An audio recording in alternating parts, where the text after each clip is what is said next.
چلو سیکھیں۔ الحمدللہ رب العالمین والصلاة والسلام علی سید الانبیاء والمرسلین، اما بعد فاعوذ باللہ من الشیطان الرجیم، بسم اللہ الرحمن الرحیم۔ الصلاة والسلام علیک یا رسول اللہ السلام علیکم یا رسول اللہ وعلی آلک و اصحابک یا حبیب اللہ۔ وعلی آلک و اصحابک یا حبیب اللہ۔ الصلاة والسلام علیک یا نبی اللہ الصلاة والسلام علیک یا نبی اللہ وعلی آلک و اصحابک یا نور اللہ۔ وعلی آلک و اصحابک یا نور اللہ۔ السلام علیکم ورحمۃ اللہ وبرکاتہ۔ وعلیکم السلام ورحمۃ اللہ وبرکاتہ۔ جی پیارے بچوں اور کڈس مدری چینل کے ناظرین، کڈس مدری چینل کا بہت پیارا پروگرام شروع ہو چکا ہے۔ پروگرام کا نام ہے قرآن ٹائم۔ قرآن ٹائم پروگرام کا نام ہے، اور قرآن ٹائم پروگرام میں ہم کیا کرتے ہیں؟ قرآن پاک کی باتیں سنتے ہیں، قرآن پاک کی معلومات حاصل کرتے ہیں۔ قرآن پاک نے جو ہمیں میسیجز دیے ہیں، جو پیغامات قرآن ہیں، وہ بیان کیے جاتے ہیں۔ بچوں کو آسان کر کے قرآن پاک کی تفسیر سمجھائی جاتی ہے، اور اس کے علاوہ ایک بہت پیارا سا واقعہ بھی قرآن پاک سے بیان کیا جائے گا۔ آج بھی آخر تک ہمارے ساتھ شامل رہیں گے تو انشاءاللہ الکریم بہت ساری قرآنی معلومات کا خزانہ ہاتھ آئے گا۔ آئیے آپ کو درود پاک کی فضیلت بیان کرتے ہیں۔ نبی پاک صلی اللہ علیہ وآلہ وسلم نے ارشاد فرمایا، اے لوگو، بے شک قیامت کے دن کی گھبراہٹوں اور حساب کتاب سے جلد نجات پانے والا شخص وہ ہوگا جس سے تم میں سے مجھ پر دنیا کے اندر زیادہ درود شریف پڑھے ہوں گے۔ سبحان اللہ۔ صلو علی الحبیب صلی اللہ علی محمد۔ صلی اللہ علیہ وآلہ وسلم۔ سبحان اللہ سبحان اللہ۔ درود پاک پڑھنے کی بے شمار برکتیں ہیں، بے شمار فضیلتیں ہیں۔ آج ہم نے قیامت کے دن کے حوالے سے سنا کہ قیامت کے دن حساب کتاب سے جلد نجات پانے والا شخص اور قیامت کے دن کی گھبراہٹوں سے جلد نجات پانے والا شخص کون ہوگا؟ کہ جس نے دنیا کے اندر نبی پاک صلی اللہ علیہ وسلم پر زیادہ درود پاک پڑھے ہوں گے۔ تو دنیا میں بھی رحمتوں کا نزول ہوتا ہے، ہم سنتے رہتے ہیں کہ درود پاک پڑھنے والے پر رحمتوں کا نزول ہوتا ہے، اس کے لیے یوں کہہ لیں کہ اس پر برکتوں کا اور رحمتوں کا اللہ پاک کی نزول ہوتا ہے، اس کے گناہ معاف ہوتے ہیں، اس کے درجات بلند ہوتے ہیں، ہے نا؟ یہ سنتے ہیں۔ تو قیامت کے دن بھی درود پاک پڑھنے والے کو فائدے حاصل ہوں گے۔ قیامت کے دن کی جو فضیلتیں ہیں ان میں سے آج ایک فضیلت ہم نے بیان کی کہ قیامت کے دن بھی انشاءاللہ الکریم درود پاک پڑھنے والے کو اللہ نے چاہا تو فائدے حاصل ہوں گے۔ آئیے پیارے بچوں اور کڈس مدری چینل کے ناظرین، قرآن ٹائم پروگرام کے پہلے سیگمنٹ کو شامل کرتے ہیں جس کا نام ہے تلاوت۔ قرآن ٹائم، قرآن ٹائم، قرآن ٹائم۔ اعوذ باللہ من الشیطان الرجیم، بسم اللہ الرحمن الرحیم۔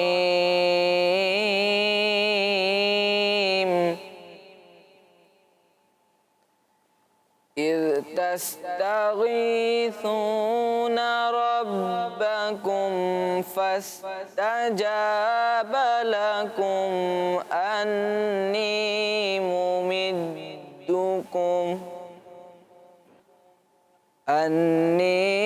ممدکم بألف من الملائکۃ مردفین۔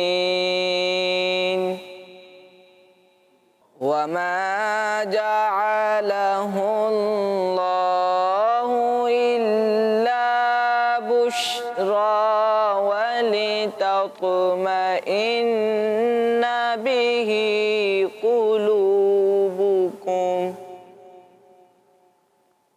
وما النصر إلا من عند الله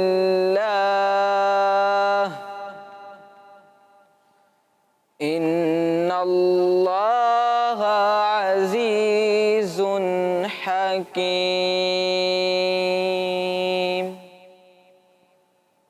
صدق اللہ العظیم۔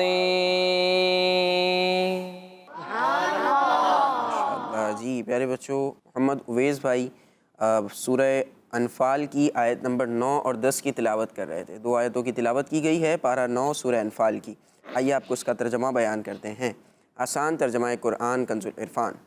یاد کرو جب تم اپنے رب سے فریاد کرتے تھے تو اس نے تمہاری فریاد قبول کی کہ میں 1000 لگاتار آنے والے فرشتوں کے ساتھ تمہاری مدد کرنے والا ہوں، اور اللہ نے اس کو خوشخبری کے لیے ہی بنایا اور اس لیے کہ تمہارے دل مطمئن ہو جائیں، اور مدد صرف اللہ ہی کی طرف سے ہوتی ہے، بے شک اللہ غالب حکمت والا ہے۔ سبحان اللہ۔ جی پیارے بچوں اور کڈس مدری چینل کے ناظرین، 2 بہت پیاری آیات کی تلاوت کی گئی اور آپ کو اس کا ترجمہ بیان کیا گیا۔ آئیے اب اپنے پروگرام کو آگے بڑھاتے ہیں اور اپنے پروگرام کے اہم اور معلوماتی سیگمنٹ کو شامل کرتے ہیں، جس میں ہم قرآن پاک میں موجود بہت پیارے پیغامات کو سنیں گے۔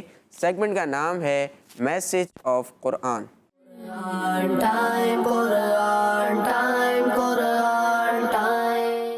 پیارے بچوں، اللہ پاک پارہ 22 سورہ یاسین کی آیت نمبر 12 میں ارشاد فرماتا ہے، بسم اللہ الرحمن الرحیم، اِنَّا نَحْنُ نُحْيِي الْمَوْتَى وَنَكْتُبُ مَا قَدَّمُوا وَآثَارَهُمْ وَكُلَّ شَيْءٍ أَحْصَيْنَاهُ فِي إِمَامٍ مُبِينٍ۔ ترجمہ کنز العرفان۔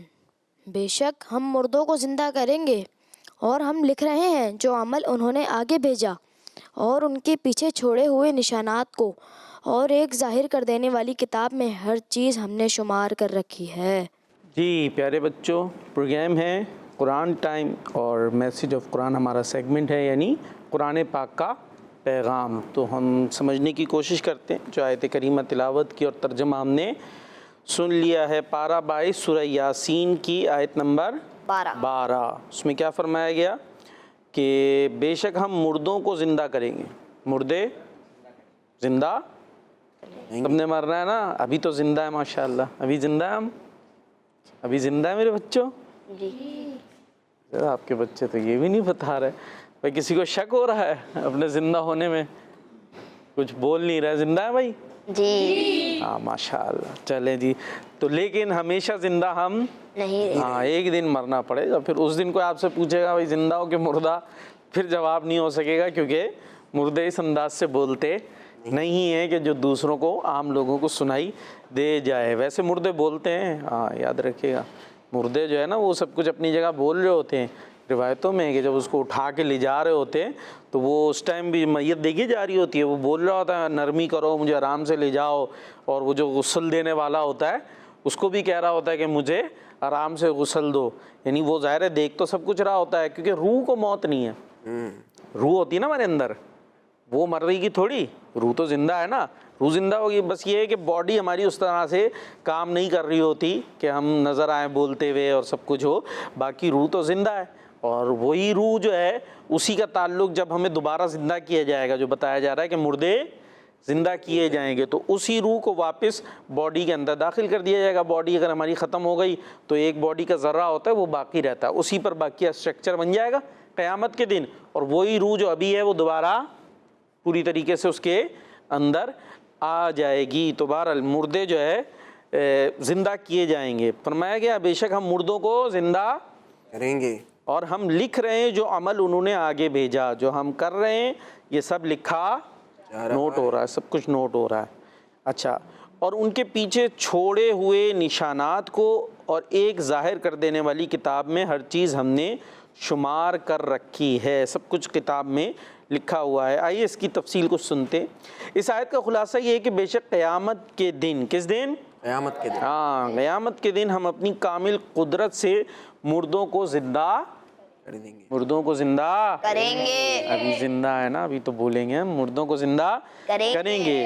نیز دنیا کی زندگی میں انہوں نے جو نیک اور برے اعمال کیے وہ ہم لکھ رہے ہیں تاکہ ان کے مطابق انہیں جزا دی جائے۔ نیکیاں بھی لکھی جا رہی ہیں اور برائیاں بھی لکھی جا رہی ہیں، سب نوٹ ہو رہا ہے، اور اس کے مطابق ہمیں بدلہ دیا جائے گا۔ اور ہم ان کی وہ نشانیاں اور وہ طریقے بھی لکھ رہے ہیں جو وہ اپنے بعد چھوڑ گئے، خواہ وہ طریقے نیک ہوں یا برے۔ یعنی جو انسان اپنے کام کرتا ہے کچھ تو وہ خود عمل کر رہا ہے، کچھ ہوتے ہیں نا طور طریقے، رسم و رواج، ٹھیک ہے، بہت سارے، اب یہ بچوں کے لیے تھوڑا ہو سکتا ہے مشکل ہو جائے، لیکن بڑے بھی دیکھ رہے ہوتے تو وہ زیادہ آسانی سے سمجھ جائیں گے۔ شادی بیاہ وغیرہ ہوتے ہیں تو اس کے اندر کچھ ہوتے ہیں نا بھائی، یہ ہماری یہاں رسم ہوتی ہے، یہ ہمارے یہاں رسم ہوتی ہے. اب وہ کیوں ہوتی ہے, کیا ہوتا ہے بھائی, یہ ہوتی ہے بھائی ہمارے چلے آ رہی ہے. اچھا وہ رسم ٹھیک بھی ہو سکتی ہے, غلط بھی ہو سکتی ہے, بہت ساری اس کی صورت ہوتی ہے.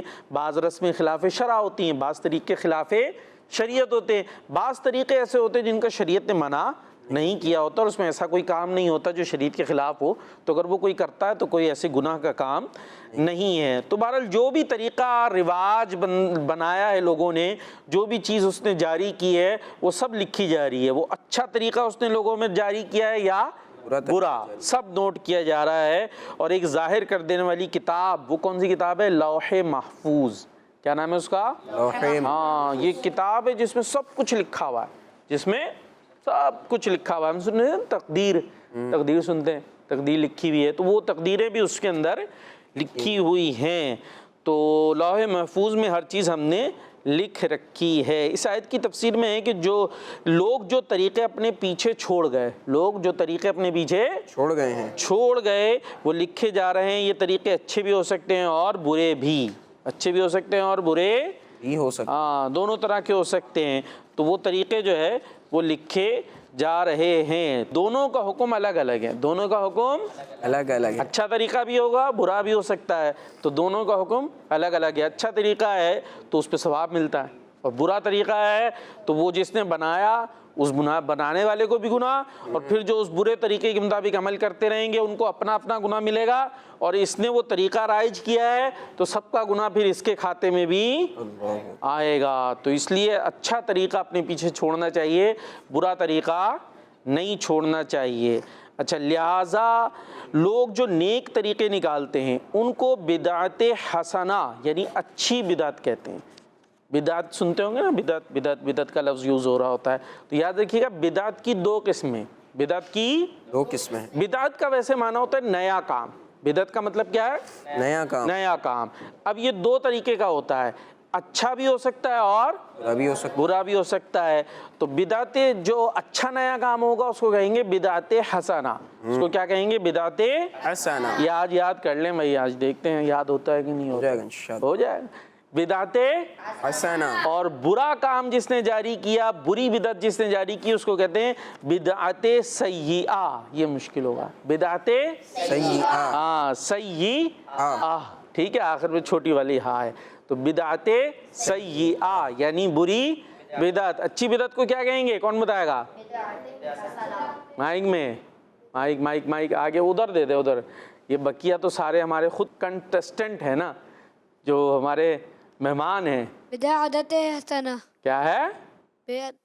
بدعت حسنہ. ہاں, یہ تو اچھی ہو گئی. اور بری والی ان کو دیں ذرا, بری والی کو کیا کہیں گے؟ بدعت, بولے بدعت سیئہ. ٹھیک ہے. ہاں جی, ادھر سے نہیں بتا رہے, آ جائیں, لے جائیں بھائی, مائک لے جائیں, کوئی بات نہیں.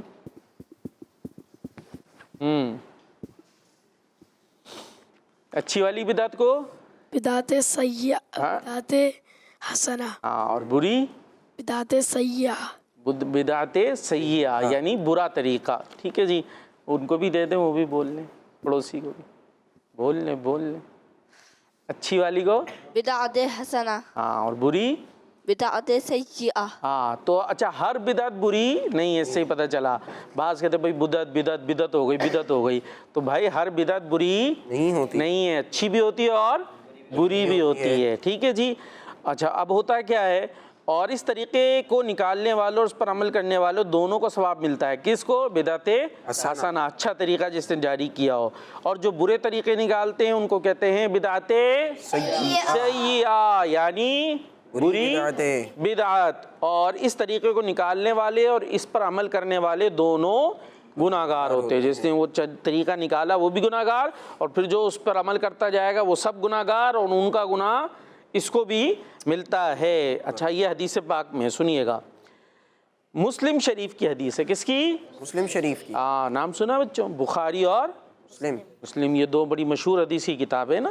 تو یہ مسلم شریف کی حدیث ہے کہ نبی پاک صلی اللہ تعالیٰ علیہ وسلم نے ارشاد فرمایا, جس شخص نے اسلام میں نیک طریقہ نکالا, اسلام میں نیک طریقہ اچھا طریقہ نکالا, اس کو طریقہ نکالنے کا بھی ثواب ملے گا، اس کو وہ طریقہ نکالنے کا بھی ثواب ملے گا، نکالنے کا بھی ثواب ملے گا، ہاں، اور اس پر عمل کرنے والوں کا بھی ثواب ملے گا، سبحان اللہ، اس پر عمل کرنے والوں کا بھی ثواب ثواب ملے گا، اور عمل کرنے والوں کے اپنے ثواب میں کچھ کمی نہیں نہ ہوگی۔ اچھا، پھر فرمایا اور جس نے اسلام میں برا طریقہ نکالا، جس نے اسلام میں برا طریقہ نکالا تو اس پر وہ طریقہ نکالنے کا بھی گناہ ہوگا، اور اس طریقے پر عمل کرنے والوں کا بھی گناہ ہوگا، اور ان عمل کرنے والوں کے اپنے گناہ میں کچھ کمی نہ ہوگی۔ یعنی اچھا طریقہ نکالا تو نکالنے کا اس کو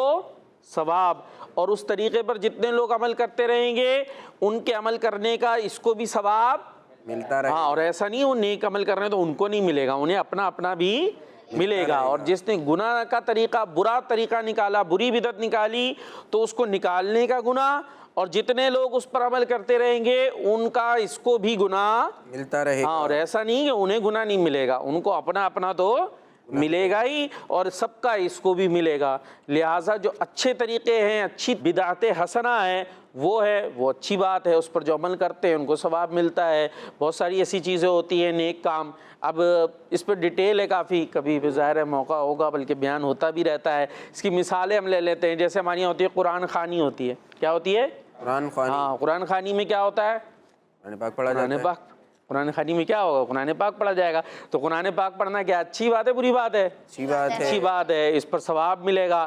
ٹھیک ہے، قرآن خوانی میں پڑھ کرتے، پھر اس کے بعد اس کا کیا کرتے ہیں ہم؟ مثالیں ثواب کرتے ہیں، جو دنیا سے چلے گئے ان کو اس کا ثواب بھیج دیتے ہیں۔ اب یہ جس انداز سے آج کل قرآن خوانی ہوتی ہے، یہ انداز پہلے نہیں تھا، یعنی ہم یوں کہہ سکتے بھائی صحابہ کے دور میں یا نبی پاک کے دور میں اس انداز سے نہیں تھا، لیکن قرآن پاک تو پڑھا جاتا تھا نا، اس پہ ثواب بیان خود نبی پاک نے کیا ہے، تو اب بس اسی کو اب ایک خاص انداز سے کیا جا رہا ہوتا ہے، جس کو ہم قرآن خوانی کرنا کہہ رہے ہوتے ہیں۔ تو یہ ایک اچھا طریقہ ہے، یہ ایک اچھا طریقہ ہے، تو اس پر جو عمل کرتے رہیں گے ان کو بھی ثواب ملے گا، اور جس نے یہ شروع کیا ہوگا اس کو بھی ثواب ملتا رہے گا۔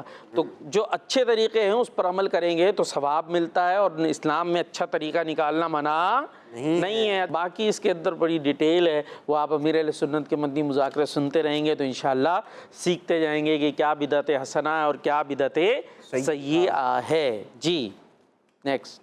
پیارے بچوں، اللہ پاک پارہ 23 سورہ یاسین کی آیت نمبر 31 میں ارشاد فرماتا ہے، بسم اللہ الرحمن الرحیم أَلَمْ يَرَوْا كَمْ أَهْلَكْنَا قَبْلَهُمْ مِنَ الْقُرُونِ أَنَّهُمْ إِلَيْهِمْ لَا يَرْجِعُونَ۔ ترجمہ کنز العرفان۔ کیا انہوں نے نہ دیکھا کہ ہم نے ان سے پہلے کتنی قومیں ہلاک کر دیں کہ اب وہ ان کی طرف پلٹنے والے نہیں۔ جی، اب ہے پارہ 23 سورہ یاسین کی آیت نمبر 31، جس میں فرمایا گیا کہ انہوں نے نہ دیکھا کہ ہم نے ان سے پہلے کتنی قومیں ہلاک کر دیں کہ وہ اب ان کی طرف پلٹنے والے نہیں۔ کیا مطلب؟ اس آیت میں فرمایا کہ کفار مکہ، کون؟ کفار مکہ، جو نبی کریم علیہ السلام کو جھٹلاتے تھے، کیا انہوں نے نہ دیکھا کہ ہم نے ان سے پہلے کتنی قومیں ہلاک کر دیں، برباد کر دی، ختم کر دیں، اور ان کا حال یہ ہے کہ اب وہ دنیا کی طرف لوٹنے والے نہیں۔ تو کیا یہ لوگ ان کے حال سے عبرت حاصل نہیں کرتے؟ ان لوگوں نے بھی اللہ پاک کی نافرمانی کی تو عذاب آیا اور انہیں مٹا دیا گیا، تو ان کو چاہیے کہ ان سے عبرت حاصل کریں اور نافرمانی والے کام نہ کریں۔ اس آیت سے یہ بات معلوم ہوئی کہ نبی پاک علیہ الصلوۃ کی امت پر اللہ پاک کا بڑا فضل و کرم ہے، اللہ پاک کا بڑا فضل و کرم ہے کہ اس نے اسے آخری امت بنایا تاکہ اس امت کے لوگ پچھلی امتوں سے عبرت اور نصیحت حاصل کریں۔ یہ ہم کیا ہیں؟ آخری امت ہے، ہمارے بعد اور امت نہیں ہے، اور پچھلی جو گزر چکی ہیں تو ان کے حال سے ہم سبق سیکھ سکتے ہیں۔ اس کو موٹی سی مثال لے لیں کہ بچے ہوتے ہیں نا کلاس میں، تو کسی ایک کی تھوڑی سی شامت آ جائے، ہوتا ہے ایک کی شامت آ جاتی ہے تو بقیہ عبرت لے لیتے ہیں، بھائی اس نے کام نہیں کیا تھا، سمجھ آ رہی ہے نہیں آ رہی، صحیح ہو جاؤ، ورنہ جو حال اس کا ہوا ہے وہ حال ہمارا بھی ہو سکتا ہے۔ ہاں، یا کاپی چیک ہو رہی ہے تو پہلے ہماری نہیں ہوئی، دوسرے کی ہو گئی، اور کاپی چیک ہونے کے بعد جب اس کی چیکنگ ہوئی نیال بھائی، تو پھر بقیہ عبرت پکڑ لیتے ہیں۔ ہیں بھائی اپنا کام پورا کر لو جلدی جلدی، ٹائم اگر مل جائے تو اس دن نہ باری آئے تو جس کی بعد میں باری ہوتی ہے آخر میں، اسی لیے بعض پریفر کرتے ہیں کہاں بیٹھنا، بیک بینچر بھی کہتے ہیں آخری میں بیٹھو، اپنی کاپی نیچے رکھ دیتے ہیں جب ہاں یا تو ہاں یہ صحیح، کاپی بھی نیچے، پہلے باری دوسروں کی آ جائے، ہو سکتا ہے ان کی چیک ہوتے ہوتے میری آئے نا یونٹ بدل جائے، اس لیے نیچے رکھ رہے ہوتے ہیں، تو پھر میں اٹھا لوں گا، پھر اگلے دن کام کر لوں گا پورا کر کے، اور آخر میں بیٹھتے ہیں اس لیے کہ جو بھی شامتیں آنی ہوں وہ پہلے والوں کی آ جائیں، میں بچ جاؤں۔ تو خیر یہ آخر میں یہ نہیں کہہ رہا آخر میں بیٹھا کریں، بیک بینچر بنے، لیکن یہاں پر بتایا جا رہا ہے کہ ایک طریقے کا یہ فائدہ ہے کہ ہم آخری امت ہیں، تو پچھلی امتوں نے جو کیا اور پھر اس کے نتیجے میں جو ان کے ساتھ ہوا تو وہ ہمارے سامنے، اس سے ہم عبرت حاصل کر سکتے ہیں، نصیحت حاصل کر سکتے ہیں، اور وہ حرکتیں ہم نہ کریں۔ تو ہم آخری امت بنائیں تاکہ یہ لوگ جو ہیں اس امت کے لوگ پچھلی امتوں سے عبرت اور نصیحت حاصل کریں، اور یہ کسی اور امت کے لیے عبرت و نصیحت نہ ہو، یہ بھی ہے۔ یعنی اگر عبرت، اب ہم آخری نہیں ہوتے تو اب ہم غلط کام کرتے، پھر ہمارے ساتھ جو ہوتا تو پھر بعد میں جو امت آتی اس کو بتایا جا رہا ہوتا بھائی یہ امت تھی، یہ کرتی تھی، تو ہمارے بعد کوئی امت نہیں ہے، ہم آخری امت ہیں، تو ہم کسی کے لیے عبرت و نصیحت نہیں ہوں گے، دوسری قومیں ہمارے لیے عبرت اور نصیحت ہیں۔ جی نہال بھائی کیا فرمائیں گے؟ ماشاءاللہ جی پیارے بچوں اور کڈس مدری چینل کے ناظرین، قرآن پاک کے میسیجز ہم سن رہے تھے، اور آخر میں جو شاہ صاحب نے بات کی ہے یہ تو بڑی بہترین بات ہے کہ اللہ پاک نے اپنے محبوب صلی اللہ علیہ وآلہ وسلم کی امت کو آخری امت بنایا۔ نبی پاک صلی اللہ علیہ وسلم آخری نبی ہیں نا، ہمارے پیارے نبی صلی اللہ علیہ وسلم آخری نبی ہیں، سب سے آخر میں اس دنیا میں تشریف لائے ہیں انبیاء کرام علیہ السلام میں، ترتیب کے اعتبار سے دیکھا جائے تو، اور امت بھی ظاہر ہے پھر کون سی امت ہوئی؟ آخری امت ہوئی۔ اب ہمیں قرآن پاک میں پچھلی امتوں کے احوال بتا دیے گئے، قرآن پاک میں احادیث طیبہ میں ہمیں پچھلی امتوں کے، پچھلے نبیوں کی جو قومیں تھیں ان کے حوالے سے بتا دیا گیا نا کہ بھائی فلاں قوم نے یہ کام کیا تو اس پر اس طرح کا عذاب آیا، فلاں قوم نے اللہ پاک کی ناشکری کی، اللہ پاک کی یوں کہہ لیں کہ نافرمانی کی تو اس پر یہ عذاب آیا۔ تو ہمیں امت کے احوال، پچھلی امتوں کے احوال بتا دیے گئے ہیں، لیکن ہماری جو حرکتیں ہیں وہ اب کسی امت کو بتائی نہیں جائیں گی۔ ہماری شاہ صاحب میں اس پر غور کر رہا تھا کہ ہمارے یہ والی جو آخری امت ہے امت محمدیہ، اس کے فضائل ہی بیان ہوئے ہیں خالی، پچھلی امتوں میں امت محمدیہ کے اور نبی پاک صلی اللہ علیہ وسلم کے فضائل بیان ہوتے تھے، اور ہمارے درمیان ان کے فضائل بھی بیان ہوتے ہیں، جنہوں نے اچھے کام کیے پچھلی امتوں میں اور جنہوں نے برے کام کیے ان کی مذمت اور ان کے احوال بھی بیان ہوتے ہیں۔ تو یہ بھی اللہ پاک کا ہم پر کرم ہے، ہمیں چاہیے کہ ہم پچھلی امتوں کے احوال سے نصیحت حاصل کریں، سبق حاصل کریں اور اللہ پاک کی فرما برداری والے کاموں میں لگ جائیں۔ آئیے پیارے بچوں اور کڈس مدری چینل کے ناظرین، پروگرام کے اگلے سیگمنٹ کو شامل کرتے ہیں، جس سیگمنٹ میں ہم پیاری سی آیت کا شان نزول سنیں گے۔ سیگمنٹ کا نام ہے بیان نزول۔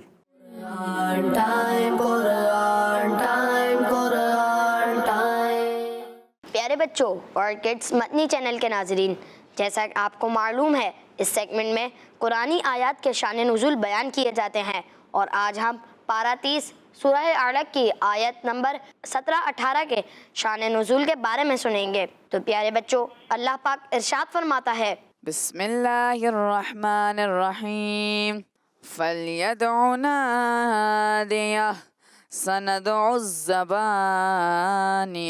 تو اسے چاہیے کہ اپنی مجلس کو پکارے، ہم بھی جلد ہی دوزخ کے فرشتوں کو بلائیں گے۔ ان آیات کے شان نزول کے بارے میں یہ ہے کہ جب ابو جہل نے حضور صلی اللہ علیہ وآلہ وسلم کو نماز پڑھنے سے منع کیا تو حضور صلی اللہ علیہ وآلہ وسلم نے اس کو سختی سے ڈانٹ دیا۔ اس پر اس نے کہا کہ آپ مجھے جھڑکتے ہیں، خدا کی قسم میں آپ کے مقابلے میں نوجوان سواروں اور پیدل چلنے والوں سے اس جنگل کو بھر دوں گا۔ آپ جانتے ہیں کہ مکہ شریف میں مجھ سے زیادہ بڑے گروپ اور مجلس والا کوئی نہیں ہے۔ اس پر یہ آیات نازل ہوئی جس کا مفہوم یہ ہے کہ ابو جہل اپنی مجلس والوں کو بلانے کی دھمکی لگا رہا ہے، تو اسے چاہیے کہ میرے حبیب صلی اللہ علیہ وآلہ وسلم کے مقابلے میں اپنی مدد کے لیے اپنی مجلس والوں کو بلائے۔ اگر اس نے ایسا کیا تو ہم بھی جلد ہی دوزخ کے فرشتوں کو بلائیں گے، جن کا مقابلہ کرنے کی طاقت ان میں سے کسی کے پاس نہیں ہے۔ پیارے بچوں، اس سے معلوم ہوا کہ حضور صلی اللہ علیہ وآلہ وسلم اللہ پاک کے ایسے محبوب ہیں کہ آپ کا دشمن اللہ پاک کا دشمن ہے۔ کہ ابو جہل نے حضور صلی اللہ علیہ وآلہ وسلم کو دھمکی لگائی کہ وہ اپنی مجلس کے لوگوں کو بلا لے گا، تو حضور صلی اللہ علیہ وآلہ وسلم نے یہ نہ فرمایا کہ ہم صحابہ کرام رضی اللہ عنہم کی جماعت کو بلا لیں گے، بلکہ اللہ پاک نے فرمایا کہ ہم فرشتوں کو بلا لیں گے۔ اور حضور صلی اللہ علیہ وآلہ وسلم کی شان ظاہر کرنے کے لیے فرشتوں کی فوج آنے کو تیار ہے، ورنہ نان مسلم کی ہلاکت کے لیے تو ایک ہی فرشتہ کافی ہے۔ صلو علی الحبیب صلی اللہ تعالی علی محمد صلی اللہ علیہ وآلہ وسلم۔ جی پیارے بچوں اور کڈس مدری چینل کے ناظرین، بیان نزول سیگمنٹ تھا اور ہمیں آیت کا شان نزول بیان کیا جا رہا تھا۔ اس میں ابو جہل کا جو واقعہ ہوا وہ ہم نے سنا، اور یہ جو آخر میں ہمارے بھائی نے بات کی کہ فرشتوں کی فوج اور فرشتوں کی جماعت تیار ہے، نبی پاک کی شان ظاہر کرنے کے لیے اللہ پاک نے فرشتوں کی فوج کو، فرشتوں کی جماعت کو تیار کر رکھا تھا، لیکن ان نان مسلمس کو ہلاک کرنے کے لیے ایک فرشتہ ہی کافی ہے۔ یہ بات بہت پیاری بات ہے۔ اس کا واقعہ ہمیں ایک دفعہ قرآن ٹائم میں بیان کیا گیا تھا کہ یاد ہوگا آپ کو بچوں کہ ایک فرشتے نے قوم کو منہ تو کہا تھا، ہے نا، منہ تو زور سے چیخا تھا، تو پھر جو ہے وہ جتنی بھی قوم تھی وہ پوری ہلاک ہو گئی تھی۔ تو یہ واقعہ ہمیں ملتا ہے۔ تو ان نان مسلمس کو ختم کرنے کے لیے ایک فرشتہ ہی کافی ہے، لیکن اللہ پاک نے اپنے پیارے حبیب علیہ الصلوۃ والسلام کی شان کو ظاہر کرنے کے لیے فرشتوں کی فوج تیار کر رکھی تھی۔ آئیے اب اپنے پروگرام کو آگے بڑھاتے ہیں اور اپنے پروگرام کا اگلا سیگمنٹ شامل کرتے ہیں جس کا نام ہے ایک واقعہ۔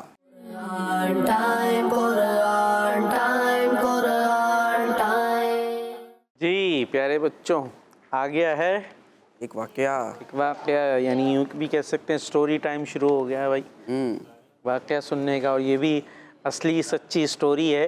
اور آج کا بڑے مزے کا ہے بھائی، ویسے بھی مزیدار ہوتے ہیں، لیکن ایک ہوتا ہے نا کچھ چیزوں کے اندر بچوں کو زیادہ انٹرسٹ ہوتا ہے۔ تو واقعے کا خلاصہ کچھ میں عرض کرتا ہوں، پہلے سمری کر دیتے ہیں پہلے۔ تو اس میں ہوگا یہ کہ اس میں ہے ایک جادوگر۔ کون ہے؟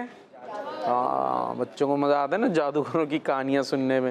تو ہماری بھی سٹوری میں آج ایک عدد جادوگر بھی ہے، اور وہ ایک لڑکا اس کو وہ جادو سکھاتا ہے، اور پھر وہ لڑکا جو ہے وہ ہوتا یوں ہے کہ وہ ایک ایمان والے کے پاس چلا جاتا ہے، پھر وہ خود صاحب ایمان اور بہت بڑا ولی بن جاتا ہے اللہ کا، اور پھر وہ بادشاہ اس کا دشمن ہو جاتا ہے۔ اچھا، ایک بادشاہ بھی ہے اس میں۔ کون ہے؟ بادشاہ بھی ہے، اور وہ بادشاہ ایسا ہے جو معاذ اللہ خود کو خدا کہتا ہے، اور وہ بادشاہ اب چاہتا ہے کہ اس لڑکے کو مار دے، اور وہ مارنے کے لیے کئی حربے اختیار کرتا ہے، کبھی پہاڑ پہ بھیجے گا، کبھی کچھ کرے گا، لیکن ہر دفعہ وہ لڑکا بچ جاتا ہے، بلکہ لڑکا کیا اللہ کے ولی، ان کی کرامتیں ظاہر ہوتی ہیں، اور وہ ہر دفعہ اس بادشاہ سے بچ جاتے ہیں۔ پھر بالآخر بادشاہ کس انداز سے کامیاب ہوتا ہے ان کو مارنے میں، اور جب ان کو وہ شہید کر دیتا ہے تو ان کی شہادت کی وجہ سے بھی لاکھوں لوگ ایمان لے کر آ جاتے ہیں، سبحان اللہ، ہزاروں لوگ ایمان لے کر آ جاتے ہیں، اور بادشاہ بڑا پریشان، اور پھر وہ ان سب کو مارنا چاہتا ہے۔ پھر اس کے ساتھ خود کیا ہوتا ہے یہ پتہ چلے گا آج کے واقعے میں۔ تو آپ ذرا توجہ سے سننا ہے، یہاں والوں نے بھی اور جو گھروں پر موجود ہیں، کہ کیا کیا آج ہمارے اس واقعے میں ہو رہا ہے۔ یہ پچھلی امتوں میں ایک بادشاہ تھا، اور وہ بادشاہ خود کو معاذ اللہ خدا کہتا تھا۔ اچھا، خدا کہتا تھا، اپنے آپ کو خدا سمجھتا تھا، اور اس کے دربار میں ایک جادوگر بھی تھا۔ ٹھیک ہے، جادوگر۔ اب ہوتا کیا ہے، ایک دن جادوگر اس سے کہتا ہے کہ بادشاہ سلامت، میں ہو گیا ہوں بوڑھا، بوڑھا ہو گیا ہوں، تو اب کبھی بھی مر جاؤں گا، مطلب یہی ہوا، تو آپ کوئی لڑکا ایسا جوان بچہ میرے ساتھ کر دیں کہ میں اس کو اپنا فن سکھا دیتا ہوں، تاکہ آپ کو جادوگر کی ضرورت پڑتی ہوگی نا کچھ کام کرانے کے لیے، بادشاہ ہے تو وہ پھر آپ کا کام کرتا رہے، میرا تو اپنا کام تمام ہونے والا ہے، تو خود ہی جانے والا ہوں۔ تو بادشاہ جو ہے وہ ایک ہوشیار لڑکے کو اس کے ساتھ کر دیتا ہے۔ اب وہ لڑکا روزانہ اس جادوگر سے جادو سیکھنے جاتا ہے۔ اب ہوتا کیا ہے، راستے کے اندر ایک ایماندار شخص ہوتا ہے، ایمان والا آدمی ہوتا ہے، اللہ پاک کی عبادت کرنے والا، وہ رہتا تھا، یعنی جس راستے سے وہ لڑکا جاتا تھا نا سیکھنے، تو راستے میں کون رہتا تھا؟ ایمان والا، ایماندار، عبادت گزار شخص وہاں پر رہتا تھا۔ وہ لڑکا ایک دن اس عبادت گزار کے پاس بیٹھ جاتا ہے۔ اچھا، اس کی باتیں بڑی پسند آتی ہیں اس لڑکے کو، اس عبادت گزار کی باتیں اچھی لگتی ہیں، بھائی یہ تو بڑی اچھی باتیں بتا رہا ہے، تو پیاری پیاری باتیں بتا رہا ہے۔ اب وہ لڑکا جادوگر کے پاس آنے جانے میں راستے میں اس ایماندار شخص کے پاس بھی بیٹھنے لگتا ہے۔ اچھا اب یہ ہوتا کیا ہے؟ اب وہ ظاہر ہے وہ جاتا جادوگر کے پاس بھی تھا، عبادت گزار کے پاس بھی، ادھر جادوگر ادھر عبادت گزار، دونوں کے پاس۔ اب اس کے ذہن میں یوں کہہ لیجیے کشمکش چل رہی ہوگی کہ یہ صحیح کون ہے، صحیح کون ہے۔ تو ہوتا کیا ہے؟ ہوتا یوں ہے کہ ایک دن جو ہے نا لڑکے نے دیکھا کہ ایک بڑا جانور ہے، وہ لوگوں کا رستہ روکا ہوا اس نے، وہ زمانے میں کوئی خوفناک سا بڑا سا جانور کوئی وہ لوگوں کا رستہ روک کر کھڑا ہوا ہے۔ اب یہ لڑکے نے یہ منظر دیکھا تو اپنے دل میں کہا آج یہ ظاہر ہو جائے گا، آج یہ پتہ چل جائے گا کہ جادوگر صحیح ہے یا عبادت گزار ایمان والا صحیح ہے، آج یہ ظاہر ہو جائے گا۔ کیا کرتا ہے لڑکا؟ ایک پتھر اٹھاتا ہے اور پتھر اٹھا کر جو ہے نا اللہ پاک سے دعا کرتا ہے کہ یا اللہ پاک اگر تیری بارگاہ میں عبادت گزار کا مذہب پسندیدہ ہے تو اس جانور کو اسی پتھر سے مار دے۔ اب ظاہر ہے جانور بہت بڑا ہی ہوگا نا جو لوگوں کا رستہ روکا ہوا ہے، ایسی معمولی سا ہوتا کوئی کتا بلی ٹائپ تو لوگ خود ہی بھگا دیتے، اور ایک چھوٹے پتھر سے وہ نارملی ظاہر سی بات ہے مر نہیں سکتا تھا۔ تو یہیں پر اس نے ایک یوں کہہ لیجیے استخارہ کیا ایک ٹائپ کا کہ اللہ پاک سے دعا کی کہ اللہ پاک اگر تیری بارگاہ میں وہ عبادت گزار کا جو مذہب ہے وہ صحیح ہے، پسندیدہ ہے، تو اس پتھر سے اس بڑے سے جانور کو مار دے۔ تو یہ کہہ کر جو ہے اس نے اس پتھر کو اس جانور کی طرف پھینکا اور وہ بہت بڑا اس جانور اس ایک پتھر کے لگنے سے مر گیا۔ تو اب اس لڑکے کو یقین آ گیا کہ یہ عبادت گزار جو باتیں بتا رہا ہے، جو اس کا مذہب ہے، اس کا طریقہ ہے، یہ بالکل درست ہے، بالکل ٹھیک ہے۔ اس طریقے سے ان پر یہ ظاہر ہو گیا۔ اچھا اب کیا ہوا؟ اب اس لڑکے نے عبادت گزار شخص جو تھے نا ان کو وہ سارا واقعہ بھی سنا دیا کہ بھئی میرے ساتھ ایسا واقعہ ظاہر ہوا ہے اور میں آج جاننا چاہ رہا تھا آپ کی حقانیت، اور وہ مجھ پر اس طرح سے ظاہر کی گئی ہے۔ اب کیا ہوتا ہے؟ تو ان عبادت گزار جو تھے انہوں نے اس لڑکے سے کہا اے لڑکے اللہ پاک کی بارگاہ میں تیرا مرتبہ بلند ہو گیا ہے۔ ظاہر ہے ہر ایک سے ایسی چیز ظاہر ہو جائے یہ نارمل تو نہیں ہے، تو یہ چیز ظاہر کر رہی تھی کہ اس لڑکے کا معاملہ بلند ہے، تو وہ عبادت گزار سمجھ جاتے ہیں فوراً اور بتا دیتے ہیں کہ تیرا معاملہ جو اللہ پاک کی بارگاہ میں بلند ہو گیا ہے، اب تو بہت جلد امتحان میں ڈالا جائے گا، بہت جلد۔ ہاں اللہ پاک والوں کے امتحان بھی بڑے ہوتے ہیں، ٹھیک ہے۔ تو اچھا وہ کہتے ہیں لیکن کسی کو میرا پتہ نہیں بتانا، پوچھے نا کہ یہ تمہیں ایمان کہاں سے مل گیا اور یہ مرتبہ کہاں سے مل گیا، تو میرا نہیں بتانا، کیونکہ بادشاہ تو کون ہے جو خود معاذ اللہ اپنے آپ کو خدا کہتا ہے، تو ظاہر ہے پھر بادشاہ تک جائے گی بات، تو وہ تو پھر سر کٹوانے سے نیچے بات کہاں کرتے ہیں بادشاہ۔ تو انہوں نے کہا میرا بتانا نہیں، اور امتحان کے وقت صبر کرنا، جب امتحان کا ٹائم آئے تو پھر صبر کرنا، پیشنس سے کام لینا۔ اچھا پیارے بچوں، اس کے بعد اس لڑکے سے بہت سی کرامتیں ظاہر ہوئیں، یا یوں کہہ لیں ان اللہ کے ولی سے بہت سی کرامتیں ظاہر ہوئیں کہ ان کی دعاؤں سے پیدائشی اندھے اور بیمار شفا پانے لگے۔ سبحان اللہ، کیا بات ہے۔ اچھا ہوا کیا؟ بادشاہ تھا، یاد ہے بادشاہ، اس کا ایک قریبی ساتھی تھا، اس کا جو قریبی ساتھی تھا نا وہ اندھا ہو گیا، وہ اندھا ہو گیا۔ اب اندھا ہو گیا تو خبر ادھر بھی پہنچی ہوگی، ظاہر ہے وہ بہت سارے گفٹ وفٹ لے کے اس لڑکے کے پاس آ گیا اور آ کر اپنی آنکھوں کے لیے دعا کرنے کے لیے کہا۔ اس لڑکے نے کہا کہ اگر تم اللہ پر ایمان لے کر آ جاؤ گے تو دعا کروں گا، اگر تم اللہ پر ایمان لے آؤ گے تو دعا کروں گا۔ اور اندھا کیا چاہے؟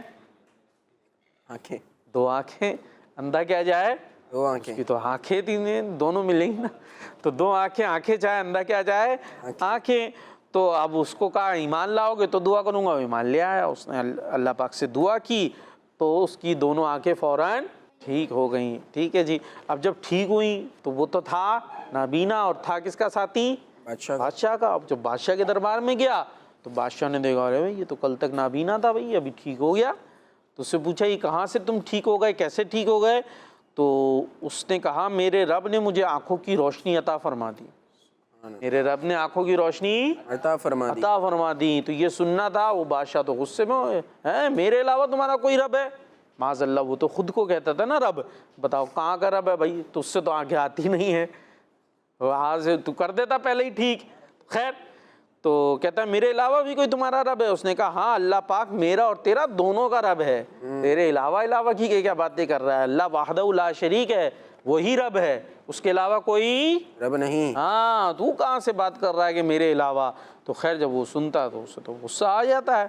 تو وہ اپنے اس ساتھی کو جو ابھی تک قریبی تھا طرح طرح کی سزائیں دیتا ہے اور پھر اس سے پوچھتا ہے بتا کس نے تجھے یہ سب سکھایا ہے، یہ ساری باتیں تجھے کس نے بتائیں، تجھے یہ سب کس نے بتایا؟ تو وہ لڑکے کا نام بتا دیتا ہے، بھائی یہ تھے وہ صاحب جو اللہ کے ولی تھے. تو اب پھر بادشاہ جو ہے ان کو قید کر لیتا ہے اور ان پر تشدد کرتا ہے، یہاں تک کہ وہ جو لڑکا سمجھ لیجئے اب تو وہ اللہ کے ولی ہے، وہ جو ہے وہ ان کا بتا دیتا ہے کہ جن کے ذریعے یہ ایمان ملا تھا، وہ عبادت گزار شخص جو ہے ان کا بتا دیتے ہیں.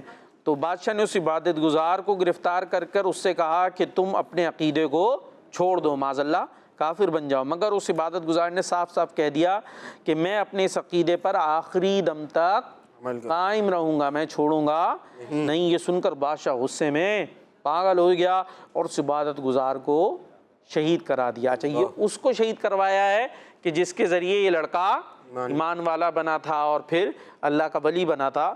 اچھا اس کے بعد بادشاہ نے اپنے قریبی ساتھی کو بھی شہید کروا دیا، وہ بھی شہید ہو گیا جس کی آنکھیں آئی تھیں. پھر بادشاہ نے اس لڑکے کو سپاہیوں کے حوالے کیا اور حکم دیا کہ اس کو پہاڑ کی چوٹی پر چڑھا کر اوپر سے گرا دو.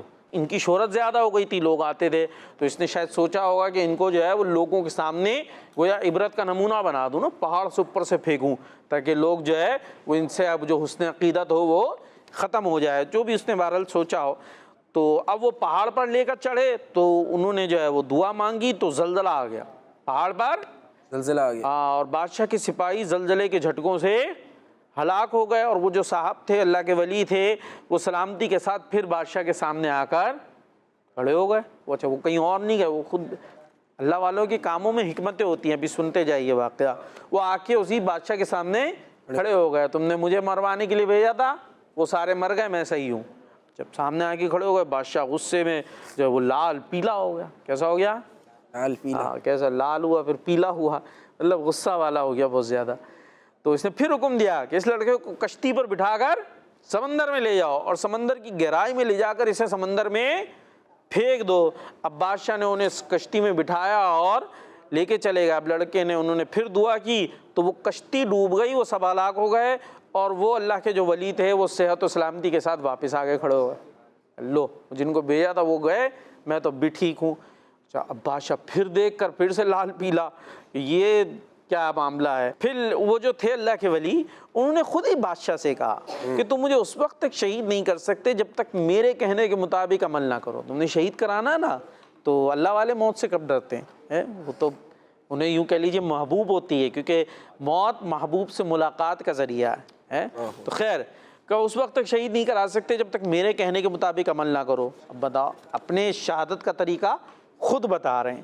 کیا ہے؟ بادشاہ نے پوچھا وہ عمل کیا ہے؟ تو لڑکے نے کہا اب دیکھیں اس کے ہاتھ سے ایسا کام لیں گے یہ کہ اس کام کی بدولت بے شمار لوگ مسلمان ہو جائیں گے. وہ بولتے ہیں ایسا کرو میدان میں سب لوگوں کو جمع کرو. کیا کرو؟ سب لوگوں کو جمع کرو، ہاں زیادہ لوگ دیکھیں نا، اور مجھے درخت پر لٹکا دو، مجھے درخت پہ لٹکا دو. اور پھر تیروں میں سے ایک تیر، ابھی تک تو پہاڑ میں کچھ نہ ہو سکا، سمندر میں کچھ نہ کر سکے، صرف ایک تیر لینا اور اس تیر کو نکال کر بسم اللہ رب الغلام کہہ کر مجھے وہ تیر مارنا. کیا کہنا؟ بسم اللہ رب الغلام. اب اس کا ترجمہ کیا بنے گا؟ رب الغلام، غلام کہتے ہیں لڑکے کو، لڑکے کے رب کے نام سے جو اللہ ہے اس کے نام سے، لڑکے کا رب جو اللہ ہے اس کے نام سے شروع. کہتے ہیں بسم اللہ الرحمن الرحیم. تو بسم اللہ کا مطلب وہ اللہ کے نام سے، رب الغلام یعنی اس لڑکے کا رب جو اللہ ہے اس کے نام سے شروع، یہ کہہ کر تیر مارنا. اور وہ بادشاہ خود کو کیا کہتا ہے؟ رب کہتا ہے. خود کو رب کہتا ہے. اور یہاں تیر مارتے ہوئے کیا پڑھوا رہے ہیں وہ؟ بسم اللہ رب الغلام، اس لڑکے کے رب اللہ کے نام سے شروع، یہ کہہ کر تم تیر مارنا. اور جب یہ تم مارو گے تو ایسا کیا تو میں شہید ہو جاؤں گا. چنانچہ اس نے یہی کیا، سب کو جمع کیا اور بسم اللہ رب الغلام کہہ کر وہ تیر مارا وہ شہید ہو گئے، وہ شہید ہوئے، یہ منظر دیکھ کر ہزاروں لوگوں نے بآواز بلند کلمہ پڑھنا شروع کر دیا، سبحان اللہ، اپنے ایمان کا اظہار کرنا شروع کر دیا کہ ہم اس لڑکے کے رب پر مان لائے۔ بھائی وہ دیکھ رہے ہوں گے نا، ابھی تک یہ کیا کچھ بھی نہیں ہوا، پہاڑ سے پھینکنا چاہا کچھ بھی نہیں ہوا، سمندر میں ڈالنا چاہا کچھ بھی نہیں ہوا۔ جب اس لڑکے کے رب اللہ کا نام لیا گیا تب اس تیر نے کام کیا۔ تو جب یہ خود سب لوگوں نے اپنی آنکھوں سے منظر دیکھا تو وہ مسلمان ہونا شروع ہو گئے، اللہ کا نام لینا شروع ہو گئے اور اس لڑکے کے رب پر ایمان لانے لگے۔ اچھا، ہزاروں لوگوں کے ایمان لانے سے اب بادشاہ کیا ہوگا؟ ابھی تو کالا ہوا تھا، پہلے لال پیلا کالا، اب تو اور خود گویا توے پہ بیٹھ گیا ہوگا۔ وہ غصے میں پاگل ہو گیا اور اس نے گڑھا کھدوا کر اس میں آگ جلوائی۔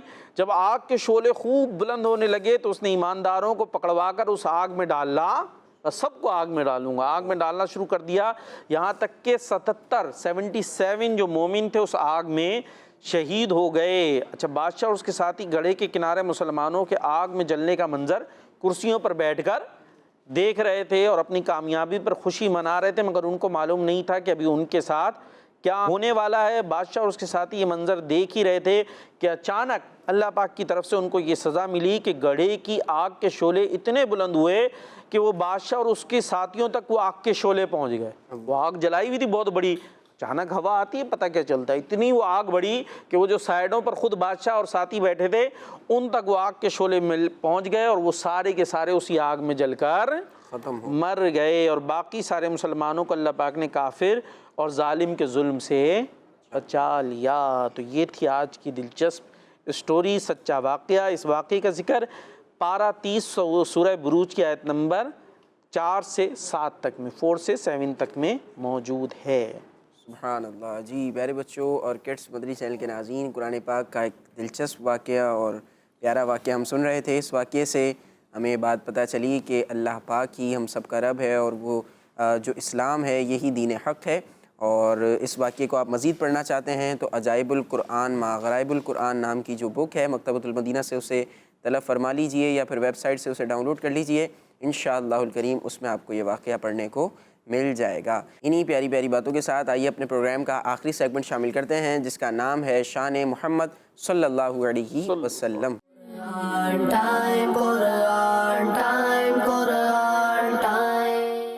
پیارے بچوں اور کڈز مدنی چینل کے ناظرین، سیگمنٹ ہے شان محمد صلی اللہ علیہ وآلہ وصحبہ وسلم، جس میں ہم آخری نبی محمد عربی صلی اللہ علیہ وآلہ وصحبہ وسلم کی شان و عظمت، فضائل و برکات اور حضور صلی اللہ علیہ وآلہ وسلم کی وہ خصوصیات سنیں گے جو قرآن پاک میں بیان کی گئی ہیں۔ پیارے بچوں، اللہ پاک پارہ 18 سورہ نور کی آیت نمبر 63 میں ارشاد فرماتا ہے، بسم اللہ الرحمن الرحیم لا تجعلوا دعاء الرسول بینکم کدعاء بعضکم بعضا۔ ترجمہ، اے لوگو، رسول کے پکارنے کو آپس میں ایسا نہ بنا لو جیسے تم میں سے کوئی دوسرے کو پکارتا ہے۔ پیارے بچوں اور کڈز مدنی چینل کے ناظرین، اس آیت کا ایک معنی یہ ہے کہ اے لوگو، میرے پیارے محبوب صلی اللہ علیہ وآلہ وسلم کو نام لے کر نہ پکارو، بلکہ تعظیم، عزت اور نرم آواز کے ساتھ اور عاجزی سے انہیں اس طرح کے الفاظ کے ساتھ پکارو، یا رسول اللہ، یا حبیب اللہ، یا امام المرسلین، یا رسول رب العالمین، یا خاتم النبیین۔ اس آیت سے معلوم ہوا کہ حضور صلی اللہ علیہ وآلہ وسلم کے ظاہری پردہ فرمانے سے پہلے اور ظاہری پردہ فرمانے کے بعد بھی انہیں ایسے الفاظ کے ساتھ پکارنا جائز نہیں جن میں ادب و تعظیم نہ ہو۔ صلو علی الحبیب صلی اللہ تعالی علی محمد صلی اللہ علیہ وآلہ وصحبہ وسلم۔ سبحان اللہ۔ جی پیارے بچوں اور کڈس مدنی چینل کے ناظرین، نبی پاک صلی اللہ علیہ وسلم کی شان قرآن پاک میں بے شمار مقامات پر بے شمار آیتوں میں بیان کی گئی ہے، اور آج ہم نے اس میں سے ایک پیاری سی بات ہم نے یوں کہہ لیں کہ سنی اور ہمیں پتہ چلی کہ نبی پاک صلی اللہ علیہ وسلم کو ہم نے پکارنا ہے تو القابات سے پکارنا ہے۔ نبی پاک صلی اللہ علیہ وسلم کو القابات سے پکارنا ہے۔ نبی پاک صلی اللہ علیہ وسلم کو اس طرح پکارنے کی اجازت نہیں ہے جس طرح ایک دوسرے کو ہم پکارتے ہیں، ہے نا، آپس میں ہم جس طرح ایک دوسرے سے بات کرتے ہیں، ایک دوسرے کا نام لیتے ہیں، ایک دوسرے کو پکارتے ہیں، اس طرح نبی پاک صلی اللہ علیہ وسلم کو پکارنے سے منع کیا گیا ہے قرآن پاک میں۔ اور نبی پاک صلی اللہ علیہ وسلم کو آپ کے القابات کے ساتھ ندا کرنی چاہیے، جیسے یا رسول اللہ، یا رسول اللہ کہہ سکتے ہیں نا, یا رسول اللہ ہم کہتے بھی ہیں, درود پاک میں بھی ہم سنتے ہیں, پڑھتے ہیں الصلاۃ والسلام علیک یا رسول اللہ. اور اس کے علاوہ صحابہ اکرام رضی اللہ عنہم کا بھی یہی طریقہ تھا کہ وہ نبی پاک صلی اللہ علیہ وسلم کو یا رسول اللہ کہہ کر پکارا کرتے تھے. اسی پیارے سے سیگمنٹ کے ساتھ, اچھی اچھی باتوں کے ساتھ ہمارے پروگرام قرآن ٹائم کے آج کے ایپیسوڈ کا وقت ختم ہوا. آپ سے ملاقات ہوگی اگلے ایپیسوڈ میں. بدھ اور جمعہ کے دن ہمارا پروگرام مدنی چینل پر آن ایئر ہوتا ہے. آپ نے ہمارا اگلا پروگرام بھی ضرور دیکھنا ہے. صلو علی الحبیب صلی اللہ علی محمد صلی اللہ علیہ وآلہ وسلم. دیکھتے رہیے کڈس مدنی چینل.